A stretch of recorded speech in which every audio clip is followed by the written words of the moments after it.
Yo, it's Trent. Hope everyone's having a good day, good week. Happy Tuesday.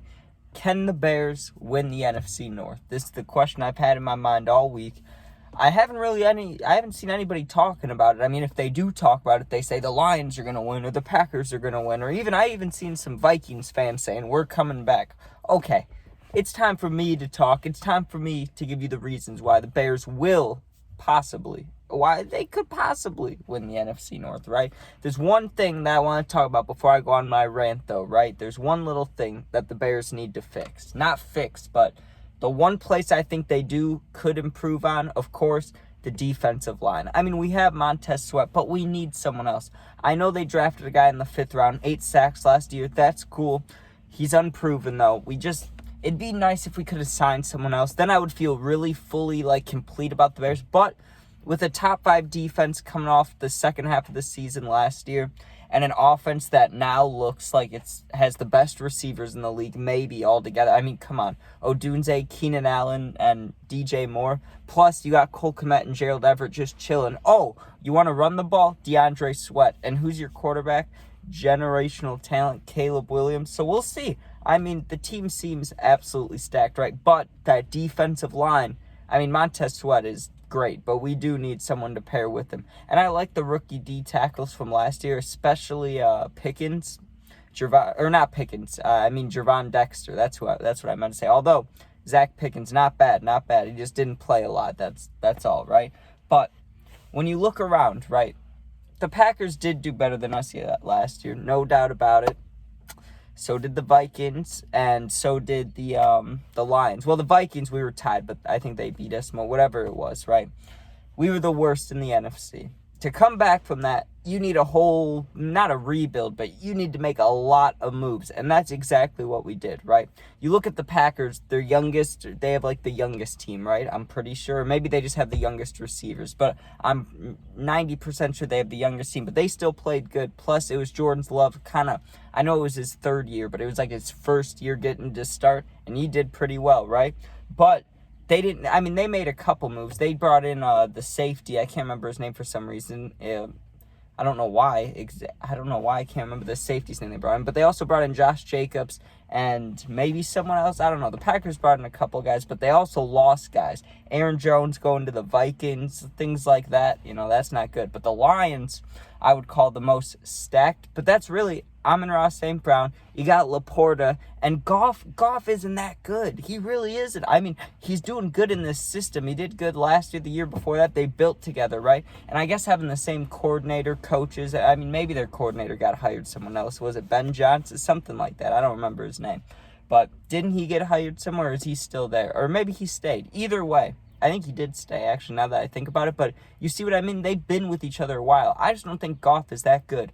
When I see Caleb going in with all those guys I talked about previously, plus a defense that's coming together, and that team, I mean, I haven't seen a Chicago Bears building this together as a team since Club Dub, right, in 2018. And they were together there, but then once things started going bad, people didn't know if they liked Trubisky or not. Here, if Caleb does as good as they say he will do and proves himself right away, you know what I'm saying? Which there is a chance there's a chance he has his rookie bumps, but you've seen guys come into the league where they don't have many rookie bumps, you know what I mean? And from what we're hearing about Caleb and with how confident he is, if there's a way that he comes in and has minimal, mess-ups, maybe an interception or two in the preseason, but then he balls out, the Bears could start off hot. And usually what the NFL does is either the first game, the second game, or the third game is a division game for the Bears, right?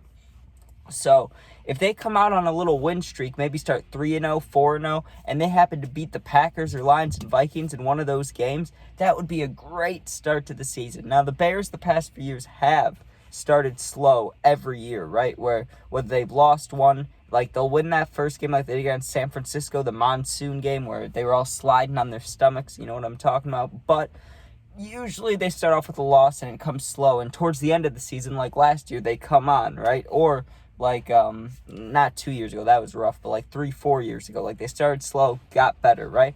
I think it's going to be the opposite, if anything, but I don't think we'll go down.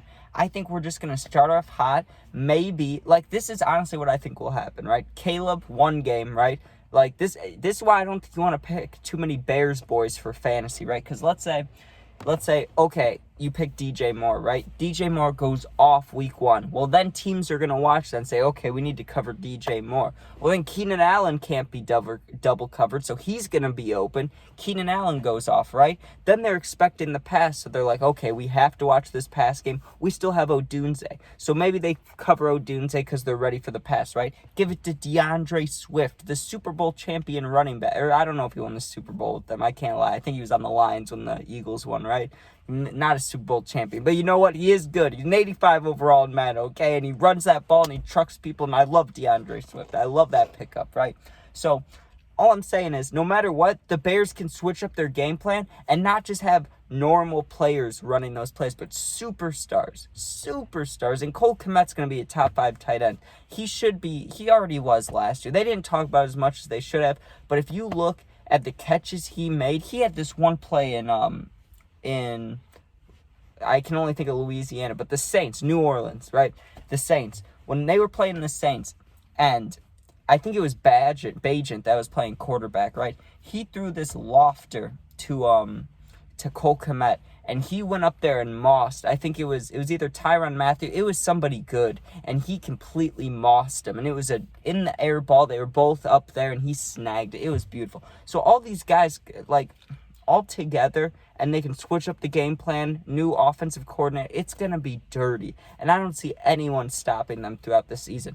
And our defense is usually what's best about the Bears. You have to be honest, right? It's usually not the offense. So with the offense being that hot, you know the defense is going to play well. With Tyreek Stevenson, Kyler Gordon, Jalen Johnson, you got Kevin Byard now, you got Jaquan Brisker, like I said, Montez Sweat. These guys are going to get picks. They're going to be stripping the ball. This is what Eberflus talks about on the defense. He says, get after the ball, the hits principle, whatever. I don't care about that. That sounds kind of dumb. But getting the ball out, I like that. Peanut Tillman, Peanut Punch, I remember that. So when you see these guys getting after the ball like they did, and you know that when it all comes together like you did in 2018, but these are younger guys. These are guys that already love each other. Now you're bringing in guys that are superstars in the making. 2 of them, like Odunze and Caleb, it's going to be dirty, right? So from a Bears fan, I'm trying not to get too excited, right? Even though I just ranted for like 7 minutes straight. I know that there's going to be good competition, right? But when I look at it now, a lot of people will say the Bears are in 3rd place, right? Because the Lions and Packers are better than them. But I'm not thinking about records. The past is the past, right? People have bad records, then do good. People have really good records, then do bad.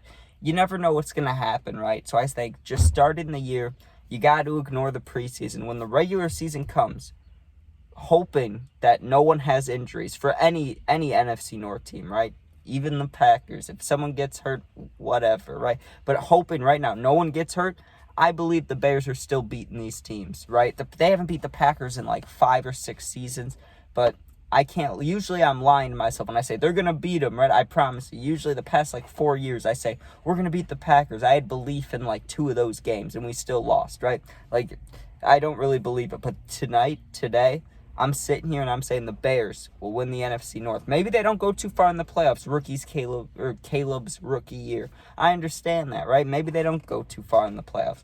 But I don't see the Lions with Jared Goff or Jordan Love or J.J. McCarthy or Sam Darnold, either one. I don't see any of them playing better than Caleb and the boys. I just got to say it. And I am biased, but I backed it up. So thank you for watching. Please sub, please share. If you ever need anything, you can comment and I'll answer. Check my Instagram. It's linked to my YouTube. You can DM me, I'll answer. I got your back. But thank you for watching. Be safe and peace out.